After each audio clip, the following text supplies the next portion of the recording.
قیامت کی علامات بتانے کا مقصد جناب رسول اللہ کا یہ نہیں کہ آپ ان علامات کو پورا کرنا شروع کر دیں یا یہ کہیں کہ یہ علامتیں پوری ہوں، نبی نے جو فرمایا، بلکہ یہ بتانے کا مقصد یہ ہے کہ ان علامات سے محفوظ ہونا ہے۔ مثلا لکھا ہے زنا عام ہوگا تو ہمیں بتایا کہ زنا سے بچنا ہے، شراب عام ہوگی یہ بتایا نا، تو اس کا مطلب ہے کہ شراب بھی سوسائٹی سے بچنا ہے، شراب نہیں پینی۔ اسی طرح فتنے آپ نے فرمایا قیامت کے قریب فتنے بڑے ہو جائیں گے، ہمیں بتایا کہ فتنوں سے محتاط ہونا ہے، فتنوں کا حصہ نہیں بننا۔ تو جتنی بھی احادیث مبارکہ میں قیامت کی علامات بیان ہوئی ہیں، اس کا مطلب یہ نہیں ہے کہ وہ آپ اس کو پورا کرنے لگ جائیں کہ یہ علامتیں میں پورا کر لوں کہ نبی نے کہا یہ ہو جائیں۔ یہ تو بتایا اس لیے کہ محتاط، خبردار، یہ خرابیاں آئیں گی، تم ان خرابیوں سے بچنا ہے، تم ان خرابیوں سے محتاط ہونا ہے، یہ مطلب ہے۔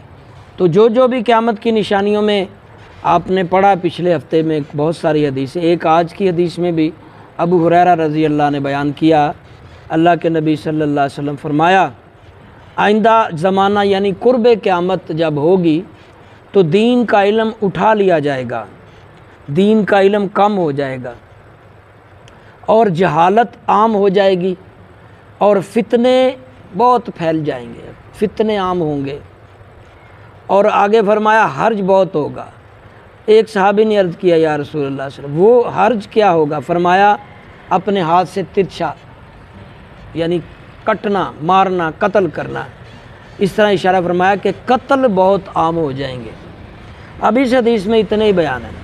اب یہ جو میں نے شروع میں کہا کہ قیامت کی علامات بتانے کا مطلب یہ نہیں کہ آپ پوری کرنے لگ جائیں، بتانے کا مطلب یہ ہے کہ ان علامتوں کا واسطہ آپ سے نہ پڑے، آپ کوشش کریں ان سے بچیں۔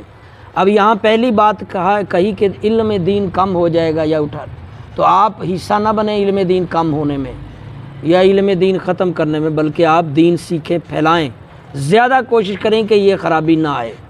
آپ نے کوشش کرنی ہے دین سیکھنا اور سکھانا ہے تاکہ یہ جو ناپسندیدگی والی بات ہے یہ کم ہو۔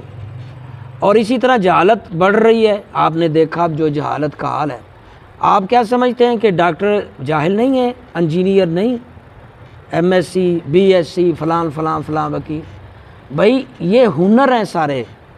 ہم کیونکہ یہاں میڈیا میں یہ بات جانی ہے، ہم ان کو جاہل بھی نہیں کہتے، لیکن دین کے علم سے جاہل ہیں یہ، یعنی دینی علم سے بہت زیادہ لوگ جاہل ہیں، دین سے بہت لا علم ہے۔ عقیدہ توحید، عقیدہ رسالت، آخرت اور حقوق اللہ، حقوق العباد کے بارے میں بہت کم لوگ جانتے ہیں، گرچہ یہ وکلاء برادری میں جو معاملہ آتا ہے وہ اس میں پڑھایا بھی جاتا ہے، لیکن اس پہ فوکس نہیں کرتے۔ تو دین کم نہیں ہونے دینا، کوشش کرنی ہے دین پھیلاتے رہیں، اور اسی طرح جہالت کا منبع نہیں بننا۔ آپ نے اپنے بچوں کو، اپنے تعلق والوں کو دین کی طرف بلاتے رہنا ہے۔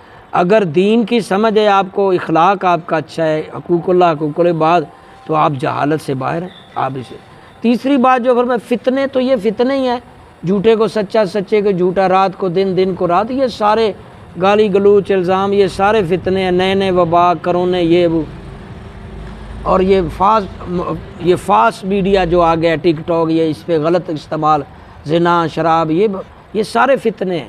ایسی ایپس کھل گئی ہیں جس سے گناہ کے بزنس ہوتے ہیں، زنا کی بکنگ ہوتی ہے، ایسے نیٹ ورک بن گئے ہیں۔ تو یہ سارے فتنے ہیں، اس سے بڑھ کر بہت سارے فتنے جو ہماری آنکھوں سے اوجھل ہے، جو ہمارے علم میں نہیں ہے۔ تو آپ نے کوشش کرنا ہے اپنے آپ کو فتنوں سے بچانا ہے، محفوظ کرنا ہے، اور حضور صلی اللہ علیہ وسلم بلکہ فتنوں سے بچنے کی دعا بھی کیا کرتے تھے۔ کوشش بھی کرنی ہے فتنوں سے بچا جائے، اور دعا بھی کرنی ہے اللہ میں فتنوں سے محفوظ رکھے۔ اور چوتھی بات یہاں جو آپ نے فرمائی کہ قتل ہوگا، تو ظاہر ہے جو اسباب قتل ہیں اس سے بچنا ہوگا۔ جہاں جہاں بھی قتل کا سلسلہ جس وجوہات سے، تو سائڈ مار جائیں، اپنے آپ کو چینج کر لیں، اور اس ماحول سے، اس ٹینشن سے آپ باہر نکلیں جہاں قتل و غارت کا معاملہ ہو۔ تو زیادہ تر یہ بھی عام ہو رہا ہے، معمولی سی بات پہ جھگڑے میں ایک دوسرے کو، جائیدادوں میں، چوری ڈکیٹی میں، مختلف جگہ۔ تو اس سے بھی پناہ منگے اور اس کے اسباب سے بھی بچیں۔